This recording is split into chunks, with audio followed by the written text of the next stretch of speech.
Team दृष्टि प्रस्तुत कर रही है किताबों की एक नई श्रृंखला प्रीलिम्स प्रैक्टिस सीरीज। इस सीरीज में हैं 6 पुस्तकें जिनकी मदद से आप कर सकेंगे प्रीलिम्स परीक्षा के लिए 10,000 से अधिक प्रश्नों का अभ्यास, ताकि परीक्षा में अधिकांश प्रश्न आपको जाने पहचाने से लगें और आप आसानी से भेद सकें प्रीलिम्स का चक्रव्यूह। इन किताबों में शामिल हैं आज तक पूछे गए व भविष्य के लिए संभावित सभी प्रश्न, IAS, PCS, UGC net, CDS, NDA व सीएपीएफ आदि सभी परीक्षाओं के प्रश्नों का संकलन, प्रत्येक प्रश्न के उत्तर की विस्तृत व्याख्या। प्रीलिम्स प्रैक्टिस सीरीज की 6 किताबें हैं। भारतीय संविधान व राज्य व्यवस्था 1600 से ज्यादा प्रश्न, भारतीय इतिहास एवं कला संस्कृति 2300 से ज्यादा प्रश्न, भूगोल एवं पर्यावरण पारिस्थितिकी 2500 से ज्यादा प्रश्न, भारतीय अर्थव्यवस्था 1200 से ज्यादा प्रश्न, सामान्य विज्ञान एवं विज्ञान प्रौद्योगिकी 1500 से ज्यादा प्रश्न, भारत 2020 बजट, आर्थिक सर्वेक्षण व करंट अफेयर्स, इसमें हैं 1500 से ज्यादा प्रश्न। खरीदने के लिए संपर्क कीजिए अपनी नजदीकी बुक शॉप से या विजिट कीजिए हमारी वेबसाइट drishtiis.com या मंगवा लीजिए अमेज़न अथवा फ्लिपकार्ट से। आपकी सुविधा के लिए इन किताबों के डायरेक्ट लिंक्स इस वीडियो के डिस्क्रिप्शन और कमेंट बॉक्स में दिए गए हैं। टुडेज जी के प्रोग्राम में आपका स्वागत है। सबसे पहले अभ्यास प्रश्न देखते हैं। निम्नलिखित में से किस राज्य में हाल ही में पीले कछुए की प्रजाति देखी गई है? ऑप्शंस हैं आंध्र प्रदेश, महाराष्ट्र, गुजरात या फिर ओडिशा, और इसका सही जवाब है ऑप्शन डी, ओडिशा। ओडिशा के बालासोर में एक अत्यंत दुर्लभ पीले रंग की प्रजाति का कछुआ पाया गया। ओडिशा का समुद्र तट कछुओं के आवास और उनके प्रजनन के लिए दुनिया भर में मशहूर है। पीले रंग के इस खूबसूरत और दुर्लभ कछुए की जानकारी वन विभाग के अधिकारियों ने दी थी। इस कछुए की आंखों का रंग गुलाबी है और यह संभवतः अल्बिनो के कारण हो सकता है। इस तरह का एक और कछुआ कुछ साल पहले सिंध में पाया गया था। तो इस तरह इस प्रश्न का सही जवाब है ऑप्शन डी। हमारे वीडियो अंग्रेजी में देखने के लिए फॉलो करें हमारा ही दूसरा यूट्यूब चैनल दृष्टि आईएएस इंग्लिश। आइए अब पहला सवाल देखते हैं। हाल ही में भारत ने किस संगठन के साथ अधिमान्य व्यापार समझौते की पहल को फिर से शुरू करने के लिए वर्चुअल बैठक संपन्न की? दक्षिणी अफ्रीकी सीमा शुल्क संघ, यूरोपियन यूनियन, आसियान या फिर सार्क, और इसका सही जवाब है ऑप्शन ए, दक्षिणी अफ्रीकी सीमा शुल्क संघ यानी SACU। आइए विश्लेषण देखते हैं। दक्षिणी अफ्रीकी सीमा शुल्क संघ और भारत के बीच एक अधिमान्य व्यापार समझौते के लिए वर्चुअल बैठक आयोजित की गई। दक्षिणी अफ्रीकी सीमा शुल्क संघ के अंतर्गत 5 देश दक्षिण अफ्रीका, नामीबिया, बोत्सवाना, लेसोथो और एस्वातिनी शामिल हैं। वर्ष 2019-20 में भारत और अफ्रीका के बीच व्यापार $66.7 बिलियन का था, जिसमें इंडिया SACU का व्यापार $10.9 बिलियन था। भारत कृषि, सिंचाई, फार्मा और चिकित्सा आपूर्ति जैसे क्षेत्रों में नामीबिया में विनिर्माण और उद्योग का समर्थन करने के लिए पूरी तरह से प्रतिबद्ध और तैयार है।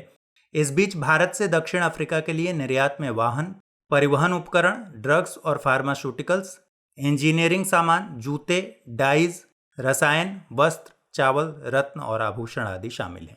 दक्षिण अफ्रीका से भारत में आयात में सोना, भाप कोयला, तांबे के अयस्क, फॉस्फोरिक एसिड, मैग्नीज अयस्क, एल्यूमिनियम सिल्लियां और अन्य खनिज शामिल हैं। तो इस तरह इस प्रश्न का सही जवाब है ऑप्शन ए। अगला सवाल है, केंद्रीय प्रत्यक्ष कर बोर्ड यानी CBDT ने डेटा साझा करने के लिए किस मंत्रालय के साथ समझौता ज्ञापन पर हस्ताक्षर किए? ऑप्शंस हैं सूचना एवं प्रसारण मंत्रालय, सूक्ष्म लघु एवं मध्यम उद्यम मंत्रालय, विदेश मंत्रालय, महिला एवं बाल विकास मंत्रालय। इसका सही उत्तर है ऑप्शन बी, सूक्ष्म लघु एवं मध्यम उद्यम मंत्रालय। केंद्रीय प्रत्यक्ष कर बोर्ड यानी CBDT ने भारत सरकार के सूक्ष्म लघु और मध्यम उद्यम मंत्रालय के साथ एक समझौता ज्ञापन पर हस्ताक्षर किए हैं। इस MOU के अनुसार CBDT द्वारा मिनिस्ट्री ऑफ MSME के साथ आयकर रिटर्न संबंधित जानकारी साझा की जाएगी। दोनों संगठन डेटा विनिमय की प्रक्रिया को सुविधाजनक बनाने के लिए नोडल अधिकारी और वैकल्पिक नोडल अधिकारी नियुक्त करेंगे। सूक्ष्म लघु और मध्यम उद्यम मंत्रालय को मानदंडों के अनुसार साझा किए गए डेटा से उद्यमों की जांच करने तथा उन्हें सूक्ष्म लघु और मध्यम श्रेणियों में वर्गीकृत करने की सुविधा प्राप्त होगी।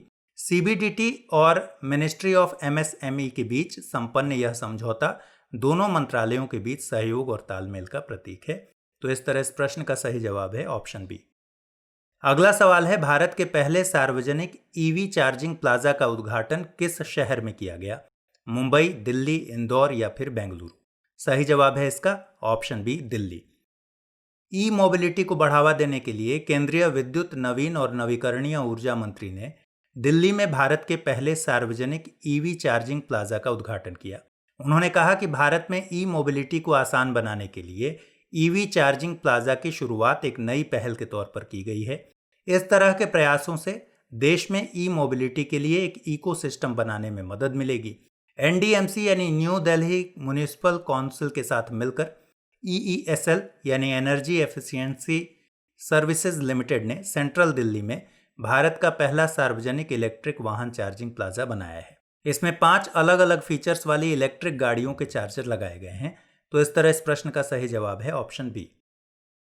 अगला सवाल है, हाल ही में पैसेज एक्सरसाइज को किन 2 देशों के बीच शुरू किया गया? भारत श्रीलंका, थाईलैंड चीन, अमेरिका थाईलैंड या फिर भारत अमेरिका? और इसका सही जवाब है ऑप्शन डी, भारत अमेरिका। 20 जुलाई 2020 को अमेरिकी नौसेना के वाहक यूएसएस निमित्ज ने मध्य पूर्व में भारतीय युद्धपोतों के साथ समुद्री अभ्यास किया।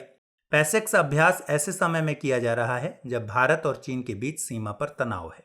भारतीय नौसेना ने Japan maritime self defence force और फ्रांसीसी नौसेना के साथ इसी तरह का पैसेक्स संचालित किया है। पैसेक्स एक पैसेज एक्सरसाइज है। ऐसे युद्धाभ्यास विनिमय के अवसरों में मदद करते हैं। तो इस तरह इस प्रश्न का सही जवाब है ऑप्शन डी। अगला सवाल है, मुख्यमंत्री घर घर राशन योजना का शुभारंभ किस राज्य द्वारा किया जा रहा है? दिल्ली, पंजाब, केरल या फिर हरियाणा? और सही जवाब है इसका ऑप्शन ए, दिल्ली। दिल्ली के मुख्यमंत्री अरविंद केजरीवाल ने मुख्यमंत्री घर घर राशन योजना शुरू की है। इस योजना के तहत पात्र लाभार्थियों को घर पर राशन पहुंचाने में मदद की जाएगी। यह योजना 6 से 7 महीने तक चलाई जाएगी। इस योजना से राजधानी के लाखों लोग लाभान्वित होंगे। इस योजना के तहत दिल्ली सरकार गेहूं, चावल, आटा और चीनी का वितरण साफ सुथरे बैग के माध्यम से करेगी।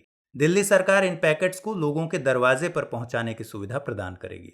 तो इस तरह इस प्रश्न का सही जवाब है दिल्ली। अगला सवाल है, निम्नलिखित में से कौन सा या से कथन बंगाल के अधिग्रहण के बारे में सही है या है? पहला कथन है, अंग्रेजों द्वारा बंगाल का अधिग्रहण भारत में 18वीं शताब्दी के उत्तरार्ध की ऐतिहासिक घटनाओं में से एक है। दूसरा है, क्लाइव द्वारा फ्रांसीसी बस्ती चंद्रनगर पर विजय के उपरांत बंगाल में अंग्रेजों की स्थिति कमजोर हो गई। कूट है केवल एक, केवल दो, एक और दो दोनों, न तो एक और नहीं दो। और सही जवाब है ऑप्शन ए, केवल एक। अंग्रेजों द्वारा बंगाल का अधिग्रहण किया जाना 18वीं शताब्दी के उत्तरार्ध की ऐतिहासिक घटनाओं में से एक है। केवल 8 वर्ष के अल्पकाल अर्थात 1757 से 1764 के बीच बंगाल के नवाब सिराजुद्दौला, मीर जाफर तथा मीर कासिम अपनी संप्रभुता को बनाए रखने में असफल रहे। इसका परिणाम हुआ बंगाल में कंपनी की संप्रभुता स्थापित हो गई।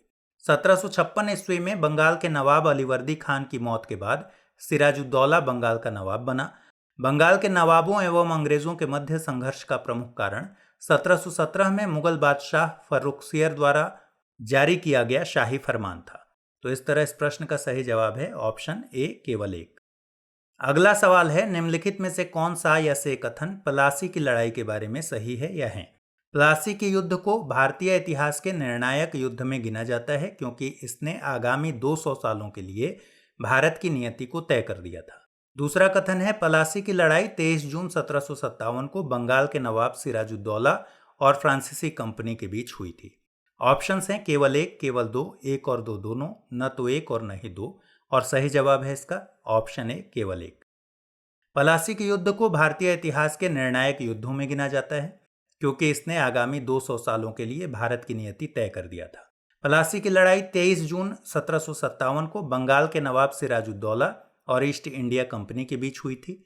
इस समय बंगाल का नेतृत्व नवाब सिराजुद्दौला तथा कंपनी का नेतृत्व रॉबर्ट क्लाइव कर रहे थे। नवाब के प्रधान सेनापति मीर जाफर तथा दीवान राय दुर्लभ अंग्रेजों से मिलकर उनके पक्ष में थे। इस युद्ध के विषय में कहा जाता है कि प्लासी का युद्ध एक खुला युद्ध नहीं था बल्कि यह एक विश्वासघात था। तो इस तरह इस प्रश्न का सही जवाब है ऑप्शन ए। 8वां सवाल है, निम्नलिखित कथनों पर विचार कीजिए। बक्सर के युद्ध में अंग्रेजों की सेना का सफल नेतृत्व हेक्टर मुनरो द्वारा, जबकि मीर कासिम की सेना का नेतृत्व गुरगिन खान द्वारा किया गया। बक्सर के युद्ध में शुजाउद्दौला, मीर कासिम तथा शाह आलम द्वितीय के नेतृत्व वाली सम्मिलित सेना की पराजय हुई थी। उपर्युक्त में से कौन सा या से कथन बक्सर के युद्ध के संबंध में सही है या है? केवल एक, केवल दो, एक और दो दोनों, न तो एक और नहीं दो। इसका सही जवाब है ऑप्शन सी, एक और दो दोनों। बक्सर के युद्ध में अंग्रेजों की सेना का सफल नेतृत्व हेक्टर मुनरो और मीर कासिम की सेना का नेतृत्व गुरगिन खान द्वारा किया गया। बक्सर के युद्ध में शुजाउद्दौला, मीर कासिम तथा शाह आलम द्वितीय के नेतृत्व वाली सम्मिलित सेना की पराजय हुई थी। इस युद्ध के पश्चात शाह आलम द्वितीय अंग्रेजों की शरण में आ गया। दूसरी तरफ नवाब शुजाउद्दौला ने कुछ दिन तक विरोध करने के बाद आत्मसमर्पण कर दिया। मीर कासिम दिल्ली की ओर भाग गया, जहां 1777 में उसकी मृत्यु हो गई। इस विजय के बाद बंगाल में अंग्रेजी सत्ता के प्रभुत्व की स्थापना हुई और कंपनी ने एक अखिल भारतीय शक्ति का रूप धारण कर लिया। तो इस तरह इस प्रश्न का सही जवाब है ऑप्शन सी। नवा सवाल है, निम्नलिखित में से कौन से कथन इलाहाबाद की द्वितीय संधि के बारे में सही हैं? इस संधि में इलाहाबाद और कड़ा को छोड़कर अवध का शेष क्षेत्र नवाब को वापस कर दिया गया। कंपनी द्वारा अवध की सुरक्षा के लिए नवाब के खर्च पर एक अंग्रेजी सेना अवध में रखी गई। कंपनी को अवध में कर मुक्त व्यापार करने की छूट प्रदान की गई। कूट है केवल एक और दो, केवल दो और तीन, केवल एक और तीन, उपरोक्त सभी। सही जवाब है इसका ऑप्शन डी, उपरोक्त सभी। इलाहाबाद की द्वितीय संधि क्लाइव एवं अवध के नवाब शुजाउद्दौला के मध्य संपन्न हुई।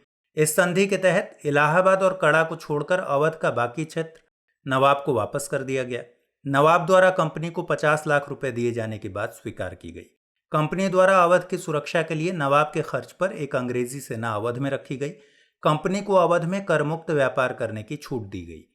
बनारस और गाजीपुर के क्षेत्र में अंग्रेजों की संरक्षिता में जागीरदार बलवंत सिंह को अधिकार दिया गया।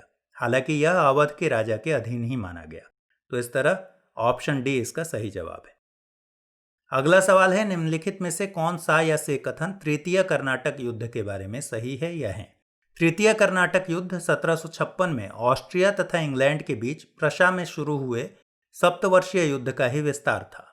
तृतीय कर्नाटक युद्ध का तात्कालिक कारण फ्रांस की सरकार द्वारा काउंट डी लाली को भारत के संपूर्ण फ्रांसीसी क्षेत्र के सैनिक एवं असैनिक अधिकारों को प्रदान किया जाना था। ऑप्शंस हैं केवल एक, केवल दो, एक और दो दोनों, न तो एक और नहीं दो। और सही जवाब है इसका ऑप्शन सी, एक और दो दोनों। तृतीय कर्नाटक युद्ध 1756 में ऑस्ट्रिया तथा इंग्लैंड के बीच प्रशा में शुरू हुए सप्तवर्षीय युद्ध का विस्तार था। यूरोप में फ्रांस ऑस्ट्रिया को तथा इंग्लैंड प्रशा को समर्थन दे रहे थे, जिसका प्रत्यक्ष प्रभाव भारत में उपस्थित दोनों शक्तियों के संबंधों पर पड़ा। तृतीय कर्नाटक युद्ध का तात्कालिक कारण फ्रांस की सरकार द्वारा काउंट डी लाली को भारत के संपूर्ण फ्रांसीसी क्षेत्र के सैनिक और असैनिक अधिकारों को प्रदान किया जाना था। 1758 में लाली ने फोर्ट सेंट डेविड पर नियंत्रण स्थापित कर लिया। लाली ने युद्ध में अपनी स्थिति मजबूत करने के लिए बुस्सी को हैदराबाद से वापस बुला लिया, जो कालांतर में उसकी एक रणनीतिक भूल साबित हुई। तृतीय कर्नाटक युद्ध का अंत सन 1763 में पेरिस की संधि से हुआ। तो इस तरह इस प्रश्न का सही जवाब है ऑप्शन सी। आइए अब अभ्यास प्रश्न पर नजर डालते हैं। हाल ही में लालजी टंडन का 85 वर्ष की आयु में निधन हो गया है। वे वर्तमान में किस राज्य के राज्यपाल थे?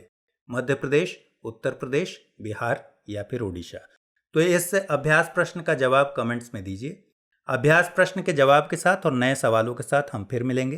तब तक के लिए गुड बाय।